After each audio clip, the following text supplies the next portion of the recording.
Halo, saya Luciana Sihite, mata kuliah Etika Bisnis dengan NIM 21020101123. Di sini saya akan mempresentasikan atau membahas tentang isu etika bisnis dalam proyek food estate di Kalimantan Tengah. Yang pertama, profil proyek food estate. Proyek ketahanan pangan nasional di Kalimantan Tengah, tujuan awal yaitu meningkatkan produksi pangan. Kenyataan, ribuan hektar sawah terbengkalai. Banyak lahan berubah fungsi menjadi kebun sawit.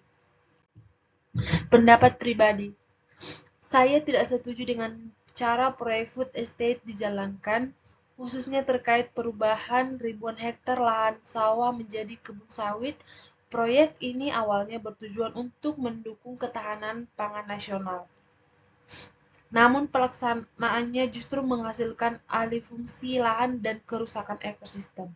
Sawah yang terbengkalai dan ditinggalkan malah menjadi ladang sawit, yang bukan bagian dari rencana awal dan jelas tidak berkontribusi langsung terhadap pangan pokok rakyat Indonesia. Hal ini menunjukkan bahwa pelaksanaan proyek tidak selaras dengan tujuan strategis negara, dan hanya meninggalkan kerugian ekologis dan sosial bagi masyarakat lokal. Isu etika bisnis dalam proyek. Dua analisis etika bisnis. Isu greenwashing dan ketidaksesuaian. Tujuan beberapa isu etika bisnis utama dalam proyek ini adalah yang pertama, greenwashing, yaitu pemerintah atau pelaksana proyek sempat menyatakan bahwa proyek ini ramah lingkungan dan pro ketahanan pangan. Namun, realitas di lapangan menunjukkan konversi hutan dan sawah menjadi perkebunan monokultur sawit yang justru merusak lingkungan. Klaim keberlanjutan yang tidak sejalan dengan pelaksanaannya merupakan bentuk greenwashing yang menipu publik dan kepercayaan masyarakat. Yang kedua, ketidaksesuaian tujuan dan transparansi. Proyek ini mengklaim memperkuat ketahanan pangan, namun justru menghasilkan satu, lahan terbengkalai, polusi dan kerusakan ke habitat, konflik lahan dengan masyarakat adat dan petani lokal. Nilai-nilai etika bisnis yang tidak dipenuhi antara lain satu, kejujuran atau honesty, transparansi,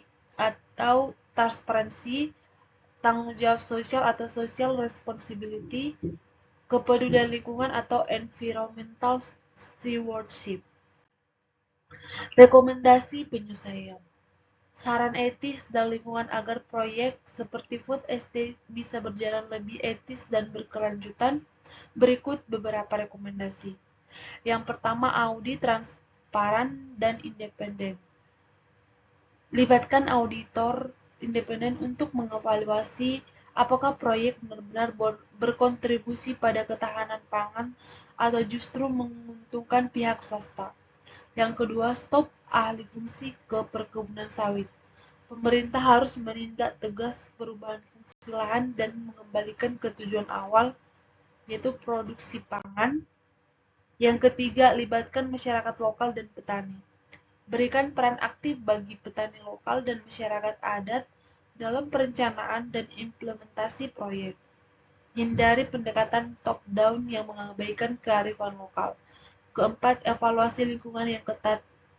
Terapkan studi AMDAL yang objektif sebelum membuka lahan, dengan pengawasan ketat agar tidak merusak ekosistem rawa dan hutan gambut. Yang kelima, transparansi publik. Semua data dan hasil proyek harus diumumkan secara terbuka agar publik dapat mengawasi jalannya proyek.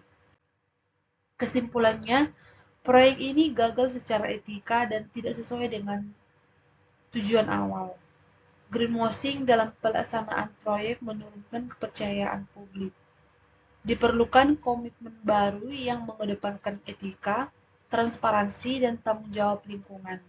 Dengan perbaikan, proyek ini masih bisa mendukung ketahanan pangan nasional.